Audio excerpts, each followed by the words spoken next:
Welcome back to AM Northwest. It's a recipe that went viral on TikTok, and for good reason. Here to share an easy summer meal or snack, we welcome back the author of the upcoming cookbook, Food with Feeling, and founder of the blog with the same name, Brita Britnell. Good to see you again. Thank you for having me. I appreciate it. Okay, this recipe looks absolutely delicious. It's I saw so good. It online. Yeah. How'd you come up with the idea? Well, I take no credit for this. It's something that was really making the rounds. One of those like social media viral recipes that just kind of takes off, and then everyone's making it, adding their own twists onto it. I'm going to kind of make the standard version today, although I did also bring some whipped ricotta, so we can try that, which is really good. So it's called blistered tomatoes on... Ricotta toast with blistered tomatoes. It's quite simply a piece of toast, some ricotta, and then you blister some tomatoes. So should we start that? Yeah, let's do it. So I've got my pan on. I just add a little bit of oil and then usually wait for it to get a little bit hot. And then you can use whatever tomatoes you want. You could slice a large like beefsteak tomato. Right. I really like the cherry or grape tomatoes. I like those a lot.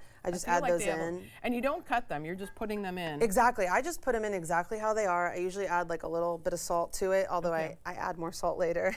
And then you just kind of blister them. It takes about 10 minutes. What's the idea behind blistering? Does it taste different? It makes them really jammy. It brings out the sweetness. It also makes it a lot easier to eat, because if you had like uncooked they'd be popping all over the place. They totally would. Sometimes they still do, but it brings out the sweetness. It makes them super jammy and almost kind of a little more savory, like savory and sweet at the same time. But you just blister your tomatoes. It takes about 10 minutes. Again, you can use whatever kind of tomatoes you like.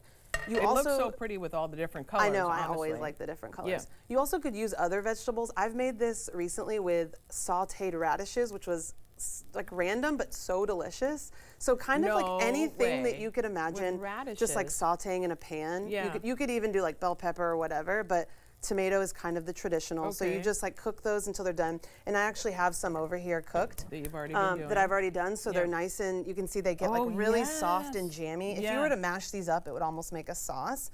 So those are like nice and cooked beautifully. And then quite simply, I toasted this with a little bit of olive oil, and then I just have some ricotta. And which bread do you prefer?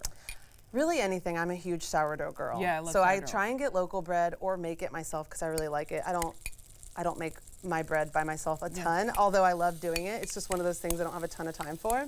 But then you just like add on the ricotta, kind of however much or little as you want. I'm on the more of the much side. Yeah, and then I just spread it on. And then because I like to add all that extra like flavor that really goes with the tomatoes, I sprinkle on a little bit of Italian seasoning, just a little bit. Oh, perfect. Yeah, it adds a lot of flavor. Yeah. Then a little bit of salt. I'm a huge fan of like flaky sea salt, and there's some great like local salts that I love. A little bit of pepper. Now, I want to touch on your personal history is a really interesting one. So when did you really get into cooking? I got into cooking kind of in my early 20s. I'm kind of a classic case of I got my own house, I was living on my own, and I did not know how to cook anything. Both of my parents tried to get me in the kitchen and teach me how to cook, even just eggs, and I was like, nah, I don't really want to do that. But then I hit my 20s and I got really into cooking, and I kind of just dove in. Was it like cooking shows on TV? Yeah, a lot of cooking shows. I really, like, I've always really loved Ricotta, and I have my dad's was born and raised in Italy, so I've always loved cooking with Italian flavors and just like Italian staple ingredients, which this one kind of has that feel to it. And I just taught myself to cook, which is kind of how my blog started. I just was like, well, I'm making all these delicious recipes. I want to feature them and kind of showcase them. I had a kind of a typical blog where I was talking about everything, and I would do Food Fridays and post a recipe.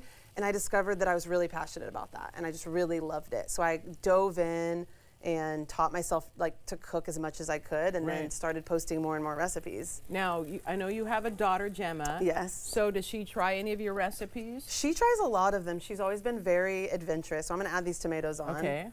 They often fall off, but she's always been a really good eater. And people are always like, what do you do? And I just purely got lucky that she loves to try different things. She loves vegetables.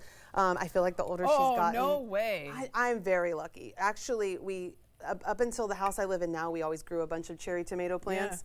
I'm from the South, and they just grow in abundance there. And she would just pick them off and eat them. So I got lucky with that. But she actually hasn't tried this one, so she's going to do that today. Okay.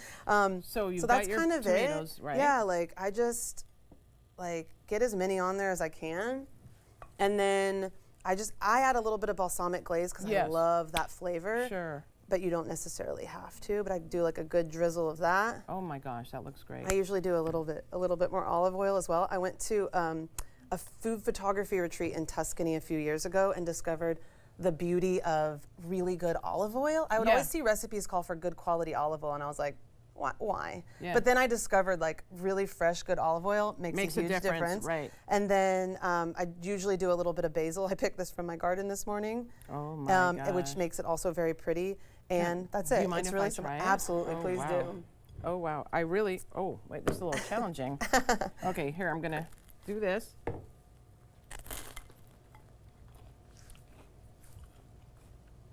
That is excellent. It's definitely messy. Here, I brought a napkin because I knew.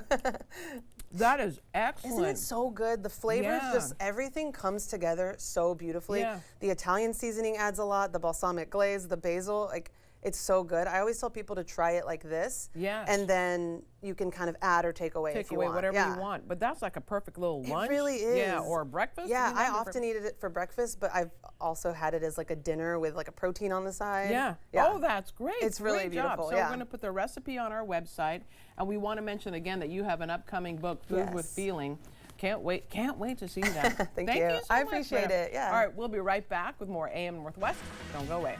That's so good. So good.